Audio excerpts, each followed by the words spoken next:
Hello everyone, प्रिय छात्रों। आज सूक्ष्म शिक्षण पाठ योजना माइक्रो टीचिंग लेसन प्लान के माइक्रो स्किल की तरफ चलते हैं। कई लेसन, कई प्लान, कई माइक्रो के, कई मैक्रो के मैं पढ़ा चुका हूं और प्लेलिस्ट में सब कुछ आपको मिलेगा। तो आज एक नए माइक्रो स्किल की ओर चलते हैं। इस स्किल का नाम है एक्सप्लेनिंग। एक्सप्लेनिंग का मतलब एक्सप्लेनेशन या एक्सप्लेन करना, विस्तार देना, व्याख्या करना। तो इस तरह से आप इसको समझ सकते हैं। जो भी आप जिस किसी कॉलेज में हो, जिस किसी भी स्टेट से हो, जिस किसी भी राज्य से, यूनिवर्सिटी से हो, ये वीडियो आप सबके लिए महत्वपूर्ण साबित होने वाला है।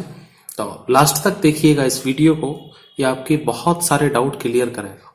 क्योंकि ये जो वीडियो बन रहे हैं ये ऐसे ही नहीं है, कई बुक के अनुसार हैं और एनसीटीई के नियमानुसार हैं। और एनसीटीई का नियम पूरे देश भर में लगभग एक जैसा ही चलता है। तो चलिए एक्सप्लेनिंग स्किल का देखते हैं और इसकी क्लास है 6 और टॉपिक का नाम है द रेस्पॉन्सिबल किंग। 6 मिनट के लिए तैयार किया गया है। ये माइक्रो और मैक्रो टीचिंग क्या होती हैं इसके लिए भी वीडियो है। माइक्रो साइकिल और जितने भी टीचिंग एड्स हैं पूरा सब कुछ डिटेल आपको मिलेगा। बस आप वीडियो के प्लेलिस्ट में जाइए और वहां से आप देखिए। मैं नहीं कहूंगा कि आप लाइक, शेयर, सब्सक्राइब करें, आपका दिल करे तो करें, नहीं तो ना करें। लेकिन बस एक रिक्वेस्ट है कि वीडियो को पूरा देखें और आप जीवन भर के लिए एक एक करके इन चीजों से कोई दूसरा वीडियो देखने की आपको जरूरत ना पड़े, ऐसी मैं उम्मीद करता हूं। तो चलिए, सबसे पहले इसमें यहाँ पे कंटेंट देखा जाएगा, उसके बाद इसमें एक्सप्लेनेशन करना है और उससे पहले हम इसके देखते हैं इसके कंपोनेंट्स क्या होते हैं, इसके मानक क्या होते हैं जिनके अकॉर्डिंग ये लेसन प्लान तैयार किया जाता है।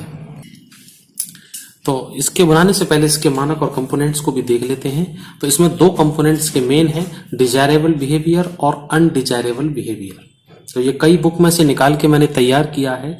ये प्लान ऐसे ही नहीं है, मैं फिर कह रहा हूं आपको, ये प्लान पूरी तरह से नियमानुसार बने हुए हैं। अगर आप किसी भी कॉलेज में हैं, आप बेधड़क बनाइए आराम से, कोई दिक्कत नहीं है। तो इसमें डिजायरेबल का मतलब जो इच्छित व्यवहार है और ये अनिच्छित व्यवहार है। तो जो आपको करना है वो क्या है, एक्सप्लेनेशन करते समय क्या करना है, using appropriate beginning and concluding statement. जो यूज करना है शुरुआत में वो बड़ा एप्रोप्रिएट शुरुआत करनी है और उसका अंत भी अच्छे से करना है आपको, किसी भी चीज का जो एक्सप्लेन कर रहे हैं। यूजिंग एक्सप्लेनिंग लिंक्स, जो लिंक है 1, 2, 3 जो चीजें हैं उनको जोड़ने का जो लिंक है वो भी एक्सप्लेन से संबंधित होना चाहिए। कवरिंग एसेंशियल पॉइंट्स, और सभी आवश्यक बिंदुओं को कवर करने वाला हो। ये 3 ही इसके सब पॉइंट हैं। दूसरा आता है अनडिजायरेबल बिहेवियर। इसमें क्या है, यूजिंग इररिलेवेंट स्टेटमेंट, असंगत कथनों का यूज नहीं करना है। अनडिजायरेबल है तो आपको नहीं करना है ये। लैकिंग फ्लुएंसी, जो आप बोल रहे हैं वो लगातार बोलेंगे, ऐसा नहीं है कि बोल दिया फिर बहुत देर रुके, फिर कोई 2 शब्द, फिर 4 शब्द, सेंटेंस बन ही नहीं पा रहा है।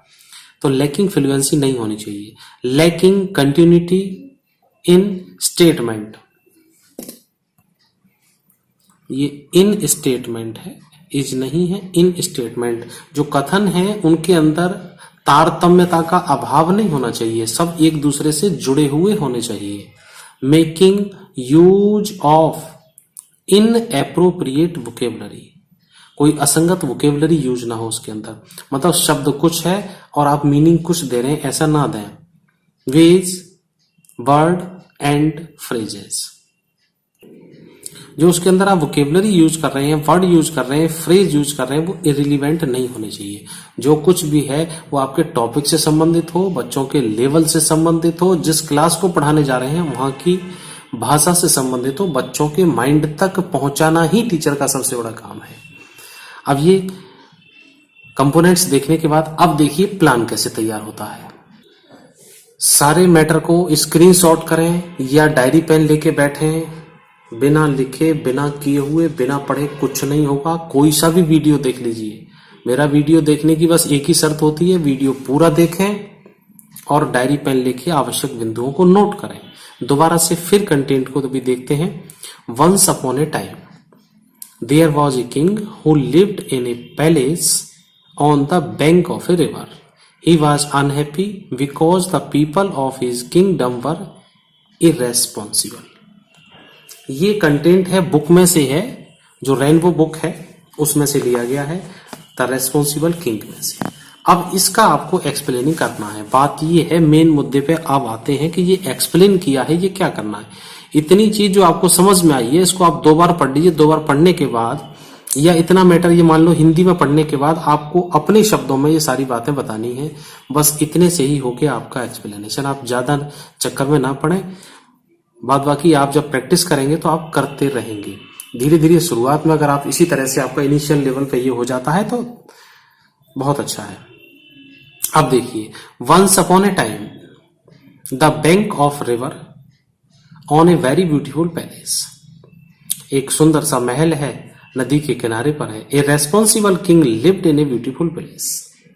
एक जिम्मेदार राजा उसके अंदर रहता था. He was very honest, honest भी था, लेकिन वो सब खुश नहीं था. Because his people of his kingdom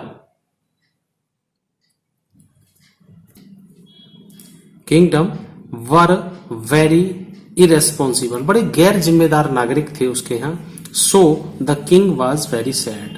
तो राजा था वो बड़ा दुखी था. ठीक है.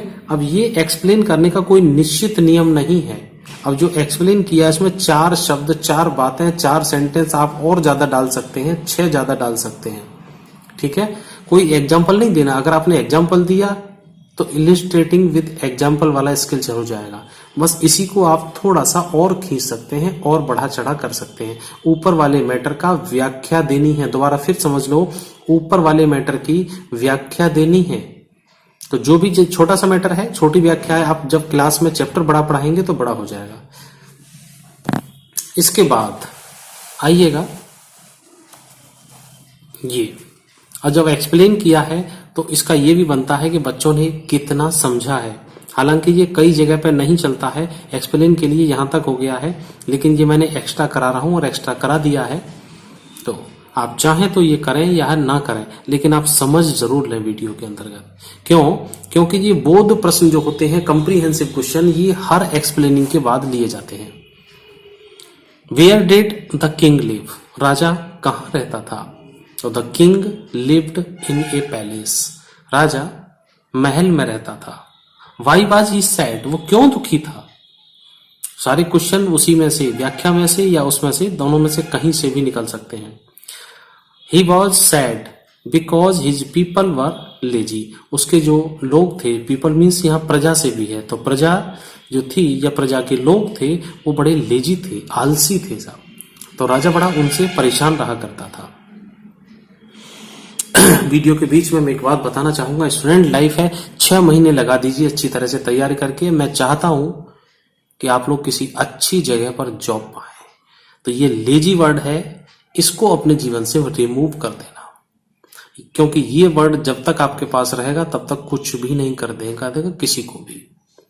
इस शब्द को हटाइए और सफलता पाइए. मैं ये नहीं कह रहा हूं आप कितनी सफलता पर कहां तक पहुंचेंगे, जरूरी नहीं है गवर्नमेंट जॉब पे पहुंचे या प्राइवेट जॉब पे पहुंचे, लेकिन आप जो भी काम कर रहे हैं, ये लेजीनेस अगर नहीं है तो वही काम सफल हो जाएगा. चाहे वो कोई सा भी काम हो, चाहे वो नौकरी का हो, चाहे वो जैसे खाना खाने का एक है, लेजीनेस दिखा दीजिए, 10-20 मिनट आपका खाना ठंडा हो जाएगा, उसमें स्वाद कम हो जाएगा. तो हर काम के लिए मेहनत है, हर काम के लिए पर्टिकुलर चीजें हैं. और अंत में बस मैं 2 बातें और करूंगा और वीडियो को समाप्त करता हूं यहाँ पर, कि मेरे प्ले लिस्ट में माइक्रो, मैक्रो सभी के लेसन प्लान हैं और सभी विषयों के हैं अलग अलग, और जो सभी हैं वो सब एनसीटी के नियमानुसार हैं. तो किसी तरह की कोई दिक्कत, कोई सोच विचार, कोई संशय आपको नहीं होना चाहिए. प्ले लिस्ट में जाइए, वहां पर देखिएगा.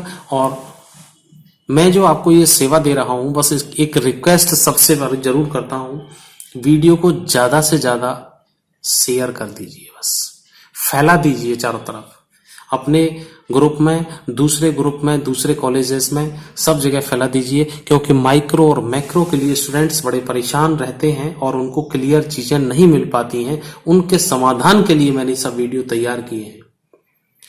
तो चलिए स्टूडेंट्स, मिलते हैं फिर हम अगले वीडियो के साथ।